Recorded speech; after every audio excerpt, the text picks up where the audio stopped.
Think men don't have feelings? Well, plenty of guys might like to believe that, but their girlfriends know the truth. There is a big difference between feeling something and admitting it. So let's dive into the feelings that men swear they don't have and why those emotions might be secretly running your entire relationship. Hey, I'm Amy, and you're watching Your Brilliance TV.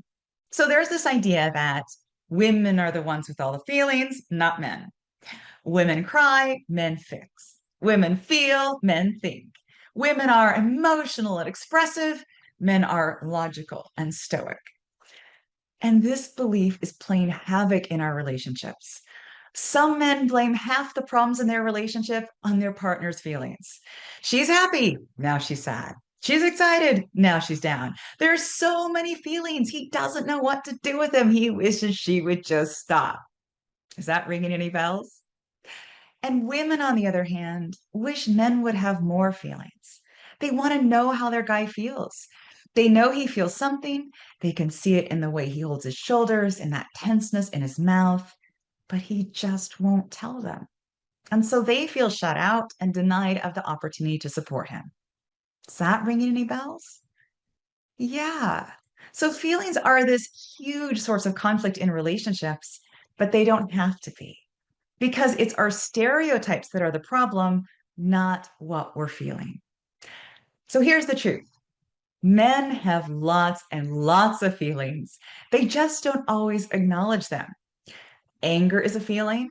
Frustration is a feeling. Boredom is a feeling. Excitement, craving, pleasure, contentment, they're all feelings. Men are swamped in feelings every single day. And in fact, research suggests that little boys may feel more deeply than little girls. And when we understand the science of feelings, we can see why. So, feelings are not this female thing, they are a human body thing. They're a technology designed for survival. And the more danger you're in, the more you need them. The latest science of feelings has completely overturned how we used to think feelings worked because I came of age in an era where we thought there were primary and secondary emotions that corresponded to certain facial expressions and existed as distinct physiological states in the body. Now we know it's nonsense. So, the queen of emotions research is Lisa Feldman Barrett. And I'm sorry, I'm going to butcher her work right now, but this is YouTube. So, Lisa argues that emotions are actually our body's predictions. So, what happens is our body gathers in all the data from the environment.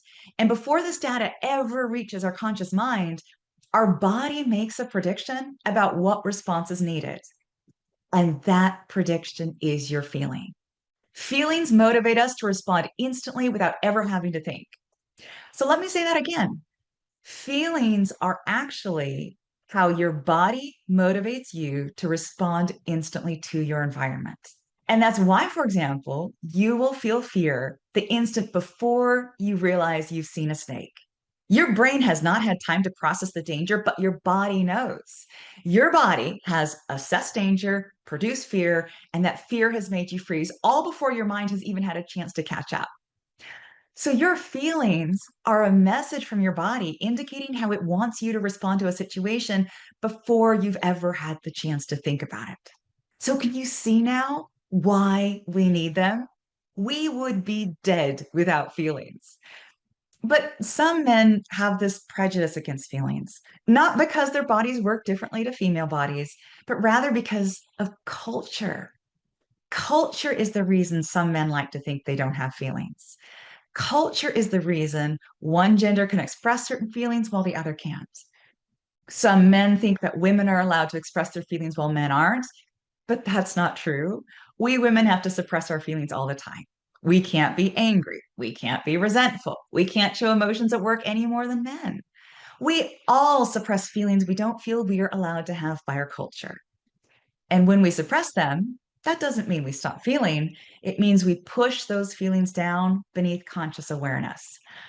So, someone who thinks that they are going through life logically and rationally is actually responding emotionally all the time. They're just not self aware enough to realize it. For example, how many of you notice that sometimes women can be better at reacting calmly and rationally while the men get all angry and frustrated and aggressive. But if you talk to those men, they will swear they're behaving rationally because they cannot see their own big emotions. So it's time to start talking about feelings in your relationship. Start with the assumption that feelings are already running the show.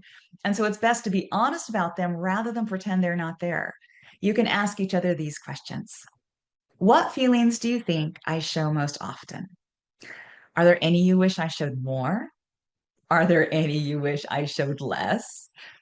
Do you ever hold back your feelings with me? Why?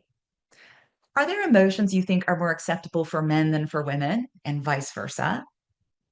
Do you ever worry I'll judge you for feeling what you feel? Now, these questions might just open up something new because feelings are not the problem. Pretending we don't have them is.